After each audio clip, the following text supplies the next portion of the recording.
নমস্কার বন্ধুরা, কিচেন ক্রাভিংসের আবার একটি নতুন এপিসোডে সবাইকে স্বাগত জানিয়ে হাজির হয়ে গেছি আবারও একটা নতুন রেসিপির সঙ্গে। সেটা হলো ঢ্যাঁড়সের একটা নিরামিষ দুর্দান্তকর রেসিপি।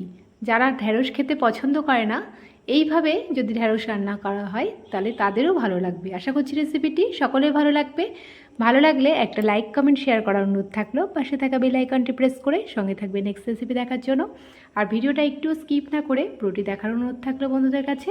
তাহলে দেখে নেওয়া যাক আজকের রেসিপি। আর নতুন বন্ধুদের জানাই সাদরে আমন্ত্রণ। পুরনো বন্ধুদের সঙ্গে থাকার জন্য অসংখ্য ধন্যবাদ। দেখতে থাকো, সঙ্গে থাকো। আমি এর জন্য 300 গ্রাম মতন ঢ্যাঁড়স ভালো করে এভাবে ধুয়ে দুটো মুখ কেটে নিয়েছি, ভালো করে পরিষ্কার করে ধুয়ে নিয়েছি। এবার একটা নর্মাল ম্যারিনেশন করে নিচ্ছি। তার জন্য দিয়ে দিচ্ছি স্বাদ মতন লবণ, পরিমাণ মতন হলুদ গুঁড়ো, আর দিয়ে দিচ্ছি একটু সামান্য লঙ্কার গুঁড়ো আর 1 চা চামচ বেসন। এটা দিয়ে আমি ম্যারিনেশনটা সেরে নিচ্ছি। আর এইভাবে ম্যারিনেশন করে ভেজে নিলে কিন্তু ঢ্যাঁড়সটা একটুও কিন্তু যে একটা ভিজলে ভিজলে ভাব থাকে সেটা কিন্তু একদমই থাকে না, আর খেতেও কিন্তু দুর্দান্ত লাগে। আমি এইভাবে ম্যারিনেশনটা সেরে নিলাম। এবার আমি এটা 10 থেকে 15 মিনিট রেখে দেবো। আর এর মধ্যে একটা মশলা আমি রেডি করে নিচ্ছি। তার জন্য দিয়ে দিচ্ছি একটু সাদা সর্ষে, আর দিয়ে দিচ্ছি একটু কালো সর্ষে, আর দিয়ে দিলাম পোস্ত, আর 3-4 কোয়া দিয়ে দিলাম গোটা একটা কাজু। এবার এটাকে আমি একটু শুকনোভাবে আগে ব্লেন্ড করে নিলাম। আর এরপরে আমি 3টে কাঁচা লঙ্কা আর একটু জল দিয়ে এবার এটাকে আমি একটা পেস্ট বানিয়ে নিচ্ছি। স্মুথ একটা পেস্ট বানিয়ে নিয়েছি। এখন চলো ঢ্যাঁড়সগুলোকে আমি ভেজে নেব।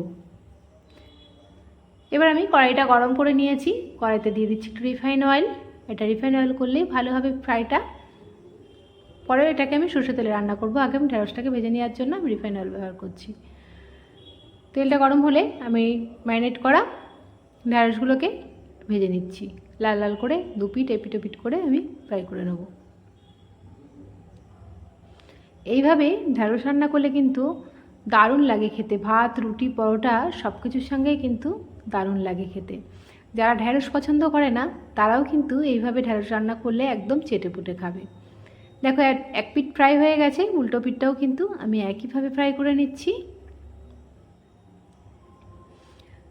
দেখো দু পিঠই ভাজা হয়ে গেছে। এবার আমি তেলটা ছড়িয়ে আমি ঢ্যাঁড়সগুলোকে একটু তুলে নেব। যেহেতু কোট করা আছে বেসন দিয়ে, তার জন্য কড়াইটা একটু অপরিষ্কার হয়েছে। আমি কড়াইটা পরিষ্কার করে নিয়ে তারপরে কিন্তু আমি ফোড়ন দিয়ে রান্নাটা করব। ঢ্যাঁড়সগুলোকে আমি তুলে নিয়েছি। এবারে আমি ততক্ষণে কড়াইটা দেখো পরিষ্কার করে নিয়েছি। এবার আমি রান্নাটা কিন্তু সর্ষে তেলে করব। যেহেতু সর্ষে পোস্তর রেসিপি, একটু সর্ষে তেলটা না দিলে কিন্তু একদম ভালো লাগে না। তার জন্য ফোড়নে দিয়ে দিলাম একটু কালো জিরে, আর একটা শুকনো লঙ্কা চিড়ে দিয়ে দিলাম। সুন্দর একটা ফ্লেভার আসলে একটা গোটা টমেটো আমি ছোটো ছোটো করে কেটে রেখেছিলাম, সেটা দিয়ে আমি এটা ফ্রাই করে নিচ্ছি। সুন্দর করে টমেটোটা আগে ফ্রাই করে নিচ্ছি। একটু নরম হয়ে গেলে তার জন্য দিয়ে দিচ্ছি একটু স্বাদ মতো লবণ, যাতে টমেটোটা তাড়াতাড়ি করে নরম হয়ে যায়। আর দিয়ে দেবো একটু হলুদ গুঁড়ো, আর 1 চামচ জিরের গুঁড়ো, আর 1 চামচ ধনের গুঁড়ো দিয়ে দিচ্ছি। তারপরে দিয়ে দেবো একটু ঝালের জন্য একটু সামান্য লঙ্কার গুঁড়ো। তারপরে দেখো টমেটোটা কিন্তু একদম সফট হয়ে গেছে। এখন আমি যেই সর্ষে পোস্ত কাজুর যে পেস্টটা বানিয়ে রেখেছিলাম সেটা দিয়ে ভালো করে আমি একটু নেড়ে চেড়ে নিচ্ছি। আর এটা দিয়ে কিন্তু বেশি কষানো যাবে না, সর্ষে পোস্ত কষালে কিন্তু একটু তিতকুটে ভাব হয়ে যায়। এবারে আমি মিক্সি ধোয়া জলটাও এর মধ্যে অ্যাড করে দিলাম। তারপরে ভালো করে নেড়ে চেড়ে এখন আমি চেরা কাঁচা লঙ্কা দিয়ে দিচ্ছি এর মধ্যে, আর ভেজে রাখা ঢ্যাঁড়সগুলোকেও আমি এর মধ্যে দিয়ে দিলাম। এবারে একটু ভালো করে নেড়ে চেড়ে নিচ্ছি। তারপরে কিছুক্ষণের জন্য আমি 10 মিনিটের জন্য ঢাকনা দিয়ে দেবো এই ঢ্যাঁড়সগুলো সেদ্ধ হওয়ার জন্য। সিম্পলি একটা রেসিপি, তোমরা অবশ্যই একবার বাড়িতে এইভাবে ট্রাই করবে। ঢাকনা দিয়ে দিলাম 10 মিনিটের জন্য। ফিরে আসছি 10 মিনিট পর। ফাইনালি কিন্তু আমার ঢ্যাঁড়সের এই নিরামিষ রেসিপিটি একদম রেডি। আর এবার একটু নুন ঝাল মিষ্টি ব্যালেন্সের জন্য দিয়ে দেবো একটু মিষ্টি, যেহেতু নিরামিষ রান্না। তারপরে ভালো করে একটু চিনিগুলোকে মেল্ট করে নিচ্ছি। দেখেই বুঝতে পারছো কতটা লোভনীয় হয়েছে। খুবই কম সময়ে এই রেসিপিটা কিন্তু রেডি হয়ে যায়। এবারে আমি একটু ওপর থেকে ধনেপাতা কুচি দিয়ে আমি স্ট্যান্ডিং টাইমে রেখে দেবো 5 মিনিট। ফিরে আসছি 5 মিনিট পর। দেখো কতটা লোভনীয় হয়েছে, আর খুব সুন্দর একটা স্মেল বেরিয়েছে কিন্তু।